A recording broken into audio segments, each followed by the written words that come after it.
Hello everyone, and welcome back to Dragalia Foundry. Now that all of the details are out, it's finally time for my full review of the Wedding Bells Summon Showcase. This banner lasts until June 30th, and nothing here is limited despite the alts. In this video, I'll discuss all of the dragons and adventurers who've been given a raid up on this showcase, with a special focus on build ideas for the adventurers. At the end of the video, I'll also provide a verdict on whether or not I think you should summon. Timestamps are on screen now and in the description and comments below. I've also linked to the sources used for my analysis and my latest giveaway. With all of that out of the way, on to the video. The first featured dragon on the Wedding Bells banner is the 4-star Stribog. Stribog is a wind element dragon who can provide up to 45% HP once max unbound. Pure HP dragons should only be used on healers since healing does increase with the adventurer's own HP stat more than with their strength. Otherwise, HP dragons can also be used for meme or niche clears in a group, like my Eleonora HBH clear. Simply put, Stribog is one of the worst 4-star dragons right now. Wind content like High Mercury's Trial favors damage output. The new Mercurial Gauntlet mode rewards pure DPS. Healers are not needed for Void Poseidon or Water Imperial Onslaught, nor for any mode easier than that. The best I can say about Stribog is that healers' DPS doesn't matter that much for High Mercury, so it'd technically be fine to run him on Lowen, much like it's fine to use Garuda even if both dragons lack team utility.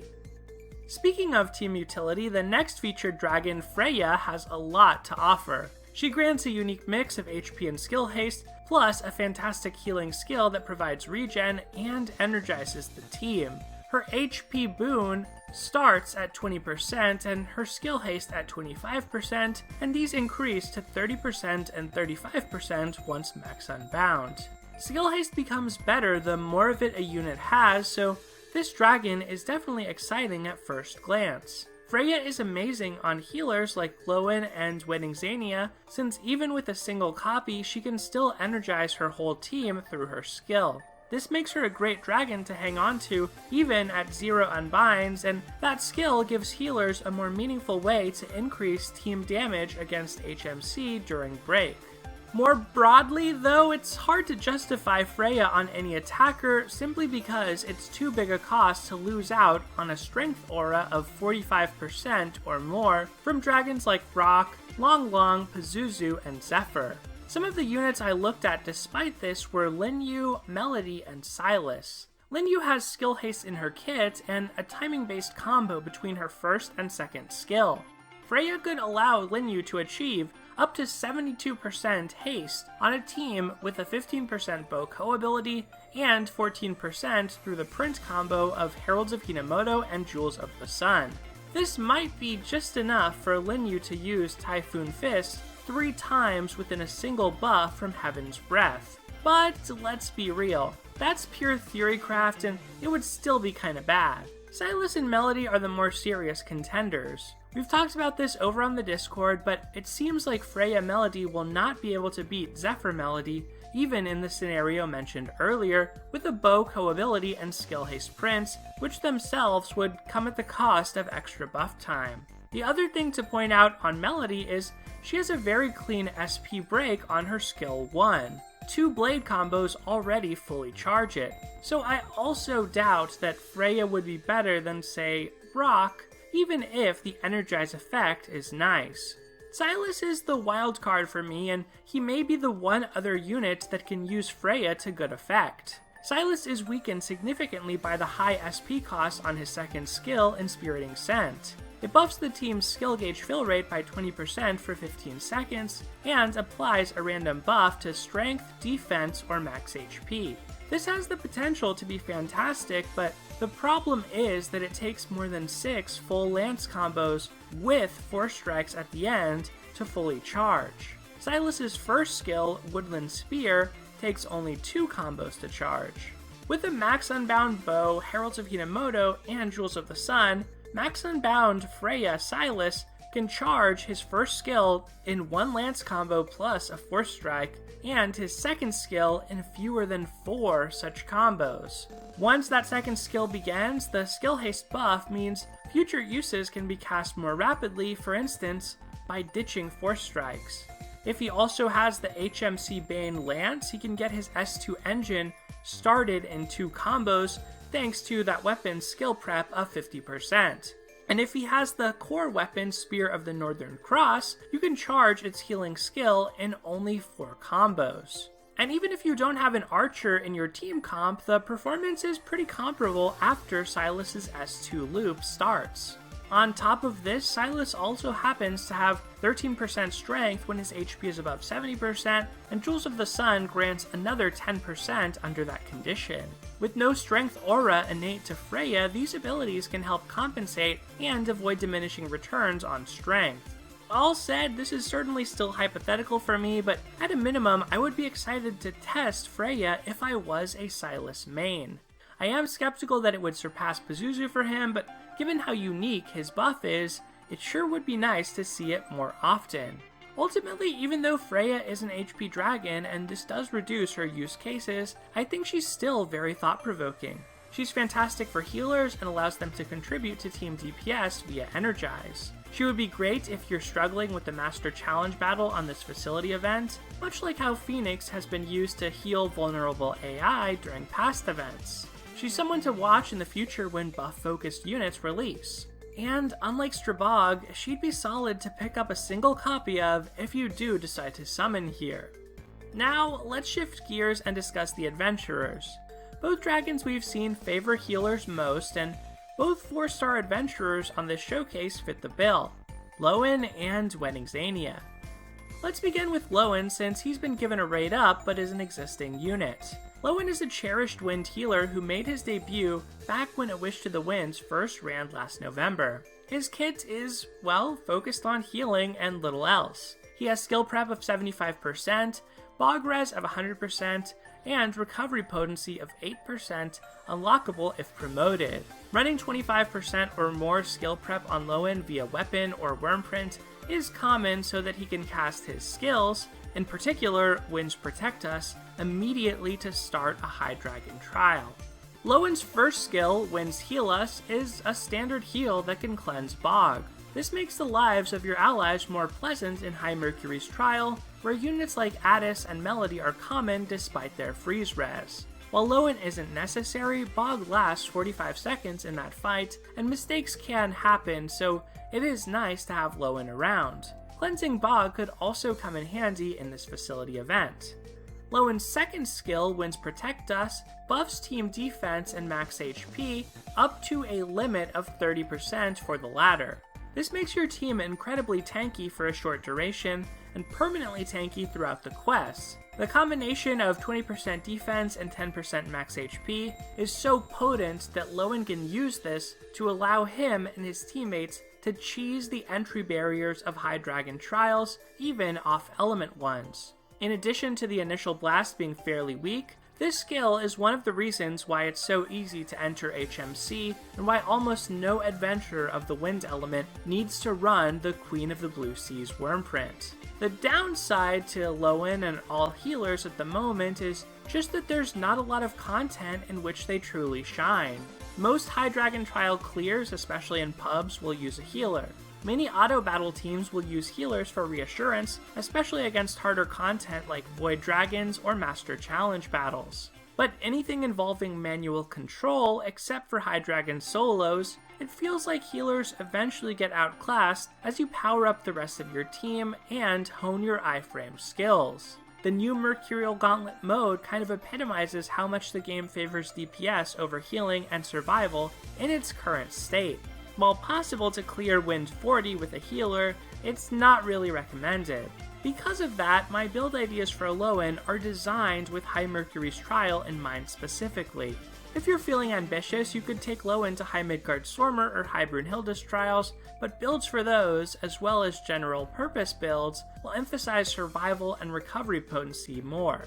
For HMC, I see Freyja and Pazuzu as the best dragons for Lowen due to the utility they can provide to the rest of the team upon transformation. Pazuzu can debuff defense and inflict poison for 30 seconds. Freyja can energize the team and heal them up with added regen, good for full HP abilities in case any mistakes are made. I'm also fond of Zephyr Imp for Lowen over Rock since it buffs team critical rate by 20% for 10 seconds. If you lack any of these, you can also consider Garuda, High Midgard Stormer, Stribog, or Zephyr. For weapons, Lowen wants the Void Sky Painter Staff due to its mix of Skill Prep and High Mercury's Bane. The core 5-star Elemental, Ancient Mage's Windcane, is worse and will require Lowen run 25% skill prep on a Wyrmprint. Its skill basically just amounts to a very slow additional iframe if needed. If you don't want to craft a 5-star staff, even the 4-star Void Staff has 25% prep and 30% HMC Bane. Wyrmprints for Lowen are flexible, and you should try equip whatever you have that you think will give him the most damage possible. I like the Bridal Dragon on him to ensure his dragon will be ready during break, regardless of team comp and how early you break HMC. This will also give him decent damage during break if using Pazuzu, and if using Freyja, it will help to ensure you can energize in time just before break happens. The second prince could be anything involving strength, critical rate, and damage, etc. Extra recovery potency or defense is redundant. Things like Gauge Accelerator on a Mother's Love could also be nice to break HMC more quickly and support the team without leaning too much on Lowen's own damage. For teammates, I have to give special mention to Addis and Melody since they appreciate Lowen's Bog Cleanse. But another unit who would work well, of course, is Luis. Especially if Lowen is using Pazuzu, he would appreciate his big sister's poison-inducing skill. Either way, though, he could trigger her strength double buff with his S2, and her skill haste would assist him with the skill's relatively high SP cost. And that's it for Lowen. He's a great healer and is probably used in over 90% of High Mercury clears, even if a healer isn't necessary there with careful play. Healers as a whole are a bit lacking for content, but when special events like the current facility event roll around, they can still be useful. If you don't already have a wind healer and want to summon one, this banner is the ideal time to pick one up. Of course, that's in part because of the next unit we're going to discuss today, Wedding Xania. Finally, we're on to the highlight of this banner for many people, the brides themselves. She looks beautiful in her wedding gown, and if that's why you're pulling for any of these units, I couldn't fault you for it. Unfortunately, Wedding Xania leaves a lot to be desired when compared to Lowen. Her Dream Wedding skill heals for the exact same amount as Lowen's first skill, except it cleanses Freeze instead of Bog. The issue is that her skill is inexplicably slower to charge by an exact 5-hit staff combo. His charges in 3 combos while hers takes 4. It doesn't seem like a coincidence that a Mub Freyja would let her speed up to 3 combos, but you never know. Ricard is the only other healer with an oddly slow first heal, so it might also be due to the fact that she has regen on her second skill, just like he does. And Xania's second skill, Love's Protection, also charges slower than Lowen's second skill, despite having an arguably weaker effect. It buffs defense by a smaller amount and grants regen instead of a max HP buff. Lowen's skill takes 6 combos to charge, while Xania's takes 7 combos. Once again, it feels like we're really being pushed to use Freyja and her skill haste here just to patch up Xania to what Lowen already does. Regen is very nice, but not so much better as to justify the difference in SP cost in my opinion. Where Wedding Xania differentiates herself somewhat is in her abilities. Yep, they're pretty much just like Lowen's except she has Freeze Res instead of Bog Res, but the amounts and order differs. Xania has full HP equals healing of up to 15% compared to Lowen's recovery potency of 8%. So as long as you can keep Xania healthy, she should heal for more than Lowen on each of her skills. The trade-off is her third ability, Skill Prep, is only for 50% instead of Lowen's 75%. This isn't a bad exchange given that many Void weapons and Wyrmprints nowadays grant 50% prep, so Lowen was often getting more than needed. Based on these comparisons, you'd be right to think that Wedding Xania loses to Lowen for HMC and Bog-based content, like the current facility event. Her saving grace, and perhaps reason for existence, is that she has Freeze Res and is currently the only healer who can cleanse Freeze. Wedding Xania, as a result, is more suited to Water IO and Void Poseidon if you really feel you must have a healer there. She should, at a minimum, help with auto battle consistency for both, which gives her a small niche at least. If building Wedding Xania to auto battle or play those quests solo, you'll want to emphasize healing and survival, but without breaking the bank on expensive equipment. For this level of difficulty, a dragon like Stribog with any amount of unbind is sufficient. You could also use a welfare dragon like Midgard Stormer if you have better offensive dragons for your attacking units. More powerful options like Garuda, Freyja, or High Midgard Stormer can all be considered upgrades. As far as weapons go, the 4-star Beauty's Balm is one of the best for auto battle healing when using light, wind, or shadow adventurers, since their higher rarity elemental staves lack a third heal. You could also use something like the Void Staff Storm Chant for its HP of 70% equals defense and extra recovery potency. I believe Beauty's Balm is the much better investment though, since it's element neutral and has a good skill. For Wyrmprints, try Luis's Hobbies. It's free from the current facility event and provides a respectable amount of recovery potency once max unbound. I wouldn't spend too much water leveling it up. A low level should suffice since your waters are better spent for stronger prints. You could pair that with any prints you've randomly gotten as drops that further enhance recovery potency, or a survival print like As the Snow Falls, which was given out for free during the Resplendent Refrain revival last month.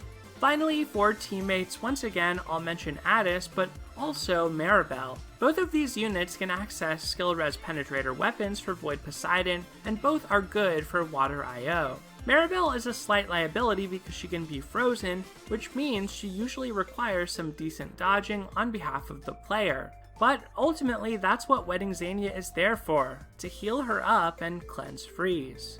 In the end, unfortunately for Xania, the differences between her and Lowen are pretty stark. Besides bog-focused content, Lowen has already been used since his release for a lot of the roles that Xania seems designed to fulfill, despite his lack of freeze res, simply because Sophie was the only competitor.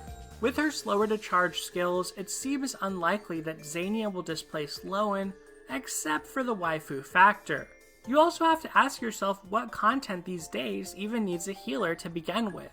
If you are at a more intermediate stage of the game where you find it hard to auto-battle things like Imperial Onslaught or Void Battles, I could see either healer being a decent pickup, particularly if your win teams are lacking in general. That's because the 5-star adventurers here could tip the scales for you on whether or not to summon. Freyja was already good at 5-star, and so are the 2 new adventurers. Let's look at those 5 stars now, starting with Wedding Elisanne. I was wondering how she'd compare to Gala Ronzel, and as it turns out, she's a beast just like him, but not for the reasons I anticipated. Wedding Elisanne's Sacred Union skill is a large part of why she's so strong. I seldom focus on a skill's damage percentages since they're a bit abstract. But put simply, the damage ratio on Sacred Union is extremely high for the low SP cost. Even if this didn't have the regen and buff zone, it'd be very good. With that buff zone, Elisanne can double as a healer for smaller hits and keep your team at full HP easily. Her second skill, Wedding Bell, does less damage but creates a debuff zone. When used against stationary bosses, this is also fantastic. The effectiveness will vary depending on the strength of your team, but this is excellent even with average companions. In modes like Mercurial Gauntlet or against High Mercury, this will be especially effective since movement is either a non-issue or a minimal one.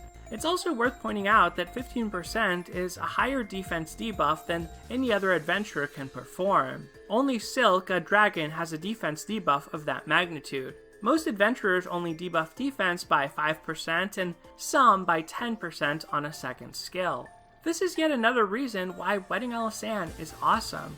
I expected this to be the main reason, but I think that honor goes to Sacred Union with its high damage. This is all before getting to Elisanne's abilities, which themselves are respectable. She has Bog Res of 100%, good for High Mercury, fine against Void Poseidon, and perfect for a Wish to the Winds. She also has Skill Haste of 8%, which can be used to access her skills even faster with the right builds. And finally, Elisanne has strength double buff of 13%, which happens to trigger from the 5-star core wind sword. When building Elisanne, try to use the best strength dragon you can. I wondered upon watching the preview trailer about using Freyja with her, but with how high Elisanne's personal damage is, it's not really worth it. Zephyr, Pazuzu, Long, or Rock would all be fine options, with Zephyr being the best. For weapons, both the core sword Durandal and the void sword Roaring Weld are viable for HMC. If a teammate can frequently trigger your strength double buff like Galaranzel or even Lowen, you might want to consider the void sword. That 30% HMC Bane is very powerful. On the other hand, Durandal synergizes amazingly with Wedding Elisanne and can be used in other content like Mercurial Gauntlet with no drawbacks. Considering how well it works on her, I could see using this even for HMC as well. It all depends on how much you want to invest into her. If I summoned Elisanne, I'd probably go for Durandal. For Wyrmprints, Elisanne certainly wants skill damage. The Shining Overlord or Resounding Rendition are both great, so use what you have. Having at least some skill damage should be prioritized though. You can get more creative with your second print. If running Durandal, first-rate Hospitality warrants consideration. It gives Wedding Elisanne another 10% strength double buff passive and 8% strength when her HP is above 70%. Both effects are good. If you're confident though in your ability to combo unimpeded, you could also consider Jewels of the Sun, which grants 8% skill haste and 10% strength when HP is above 70%. Sword units typically prefer to combo with 3 basic attacks and then a 4th strike to avoid their long and laggy jumping attack. 7% skill haste or more is sufficient for Elisanne to cast her S1 after 3 such rapid-fire combos instead of 4 when factoring in her innate skill haste of 8%. If your team doesn't include an archer, then Jewels of the Sun is the only current offensive Wyrmprint that provides sufficient haste in 1 Wyrmprint slot alone. Of course, I already mentioned that skill haste is great for Elisanne, so it's no surprise that I'd recommend an archer teammate. Luis is the best wind bow for High Mercury's Trial. The other co-ability that Elisanne really wants is skill damage. Maribel is best for this, and she also benefits from Elisanne's healing area of effect in case her HP dips below full, since she has the full HP equals skill damage ability. And that pretty much covers it for Wedding Elisanne. The one topic I didn't address much is her comparison to Galaranzel and to Kuhai. My belief is that she's stronger than Kuhai and on par with Ranzel, but he's more technical to play and manage due to his unique gauge mechanics. If you already have Galaranzel, you don't need Elisanne, but they'd also make great teammates given how rapidly he could trigger her double buff with his wind tactics. Ultimately, I think both are fantastic adventurers. Finally, let's move on to the last new adventurer on this showcase, Wedding Aoi. She's a wind dagger and only the second 5-star dagger in the permanent pool following Ezzelith. Even though their critical rate co-ability is terrific, Dagger's basic combos are a bit weak and the class is technical to play. They're some of the rarest in the endgame, but Aoi may just have what it takes for HMC. For starters, she has 2 attacking skills, which is almost always a good thing for units focused on DPS. Ninja Bride Sweep has a very high damage ratio if all of the hits connect, and the sleep it inflicts is tied with Lindyu's for longest duration in the game. High Mercury can't be put to sleep, but the water rat she spawns can. Since this move also draws in enemies, it'd be great to hit them all at once. One detail that's not obvious from the description is that this skill also involves some movement. For the final strike, Aoi dashes forward across the area she just attacked, so time the use of this carefully. You may also need to position yourself so that you land all of the hits of this skill.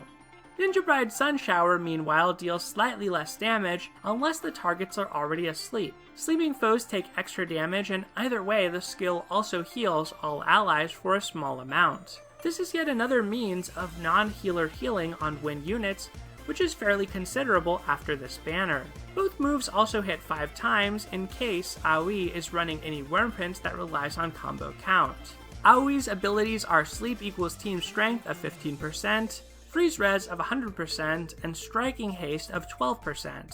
Being able to buff team strength is always a good thing, and it's what makes units like Melody so good. Unfortunately, Aoi being reliant on an affliction to do so can make her a bit hit or miss. This will work well against Void Poseidon and especially well for Water IO, where her freeze res also shines. But for HMC, this is just okay. It will probably amount to 1 or 2 buffs at most. For higher level Mercurial Gauntlet, it will also probably only trigger once. By level 40, Roy has moderate resistance to sleep.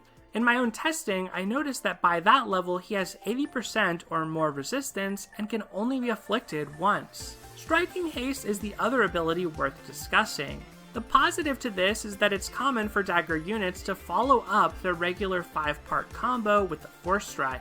But honestly, I really can't see any especially good breakpoints for Wedding Aoi to actually exploit this or any further haste. Maybe there's some rotations for her that I'm just not seeing, or some type of plan involving Force Strike spam, but it wasn't apparent to me when looking at her SP cost and various levels of skill haste via prints. One thing I didn't consider was Freyja, but I would definitely not recommend that for any current content.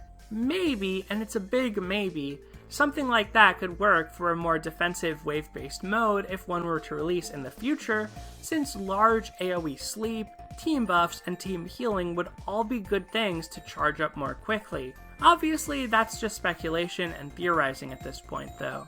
Of course, Aoi is excellent for Void Poseidon or Water IO, but my focus for builds is more on High Mercury, since the lack of Bog Res isn't a big issue in that trial, especially with the ubiquity of Lowen. My preference for Dragon on Aoi is Long Long or Zephyr, followed by Pazuzu, then Rock as a budget pick. Long Long will surpass Zephyr at max Unbound only if you can achieve 22% or more critical rate. Aoi can get 10% from her co-ability, and all units except Axes have a base 2% rate, while Axes have 4%. So if using Long Long, you may want to select your Wyrmprints with him in mind and put more emphasis on critical rate. For weapons, your choice against HMC is between Karl Snouter, the Core 5-star, or the Void 5-star, the Gale. Without a formal analysis, my thinking here is that the Gale is probably a bit better against HMC specifically, since the charge time and damage on Karl Snouter's attack skill aren't the best for a weapon skill.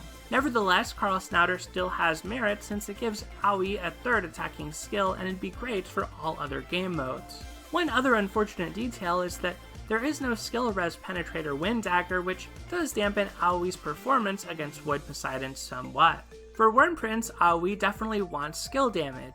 One slot should be assigned to Resounding Rendition or Heralds of Hinamoto. The one advantage I see to Heralds is that Aoi could change combo into a C4 plus a Force Strike and avoid jumping altogether while still charging her first skill in 2 such combos. However, not being a dagger expert myself, I'm not sure how costly their jumping animation is. It could be better to just finish out the combo for damage, since the Force Strike can be charged while airborne. In contrast, the benefits to Resounding Rendition are pretty obvious. Extra critical rate is always welcome, especially so if using Long Long. For your second print, you'll want to consider your ability to maintain a combo count. Flash of Genius is popular on daggers due to their rapid attacks, but its 20% flurry strength is worthless if you can't keep a combo count of 15 or more. If you aren't confident about this, you could use another print like Bonds Between Worlds, or a critical focus print like Levin's Champion, which also happens to provide enough critical rate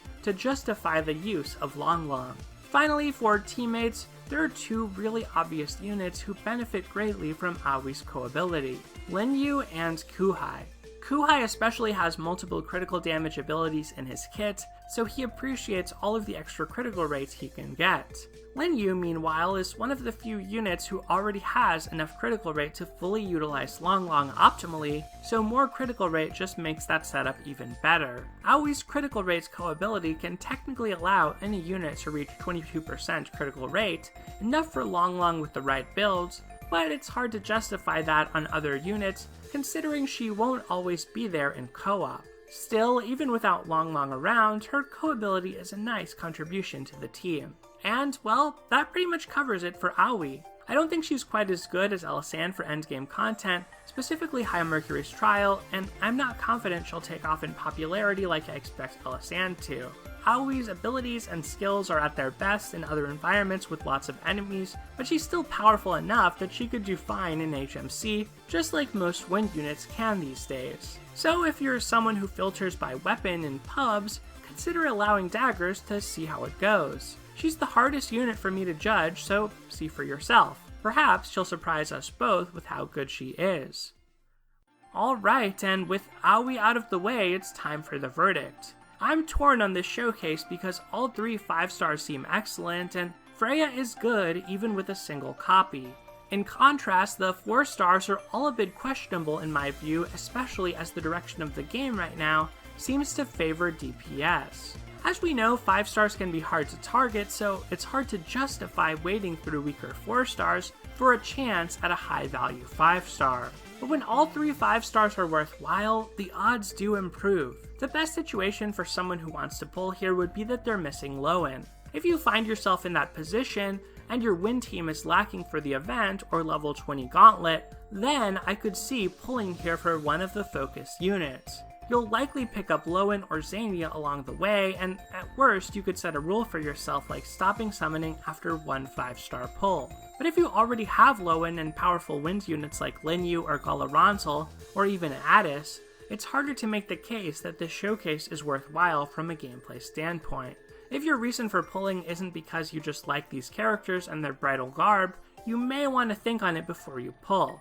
Just remember that these units are going to be permanent additions to the pool, and you can, as always, try waiting until the end of the showcase for more information on what comes next.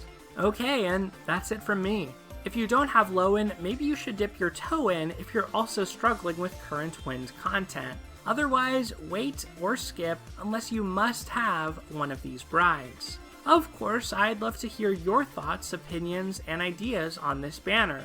Do you have any other strategies for how to use our new adventurers or dragon? Did you decide to summon here? Why or why not? And bridal banner or summer banner? Let me know in the comments below. With that, everyone, thank you so much for watching, take care, and I'll see you next time.